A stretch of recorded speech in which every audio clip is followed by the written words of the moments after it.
அனைவருக்கும் வணக்கம். இன்றைக்கி நம்ம சிஆர்பிசியில் செக்ஷன் 154 பார்க்க போகிறோம்.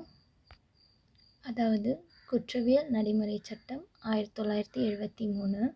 இந்த ஆக்டில் 37 அத்தியாயம், 484 செக்ஷன், 2 ஷெடியூல் இருக்குது. இன்றைக்கி நம்ம பார்க்க போகிறது எஃப்ஐஆர் 154, அதாவது ஃபஸ்ட் இன்ஃபர்மேஷன் ரிப்போர்ட் அப்படின்னு சொல்லுவாங்க.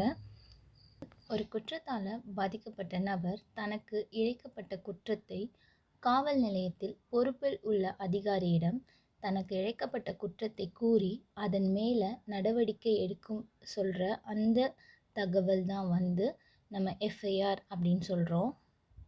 இப்போ அந்த காவல் அதிகாரி அந்த தகவல் மீது நடவடிக்கை எடுக்கணும் அப்படின்னா அது பிடியாணை வேண்டாம் குற்றமாக இருக்கணும்.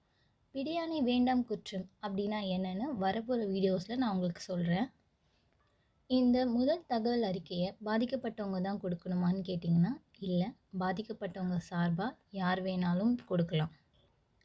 மோஸ்ட்டாக இந்த எஃப்ஐஆர்ன்றது வாய்மொழியாக தான் நம்ம சொல்லுவோம். ஆனால் ஸ்டேஷனில் இது எழுத்துப்பூர்வமாக எழுதி பதிவு செய்வாங்க. பதிவு செஞ்சு நமக்கு எழுத படிக்க தெரியாத பட்சத்தில் நமக்கு அந்த இன்ஃபர்மேஷன் என்ன அதில் இருக்குது அப்படின்னு நமக்கு படித்து காட்டுவாங்க. படித்து காட்டிட்டு அதில் நம்மக்கிட்ட சைன் வாங்குவாங்க. சைன் வாங்கிட்டு அந்த எஃப்ஐஆர் காப்பி ஒன்று நமக்கு தருவாங்க. ஸோ இதுதான் எஃப்ஐஆர். உங்களுக்கு எல்லாருக்கும் புரிஞ்சிருக்கும்னு நினைக்கிறேன். சப்போர்ட் பண்ணுங்கள். தேங்க்யூ.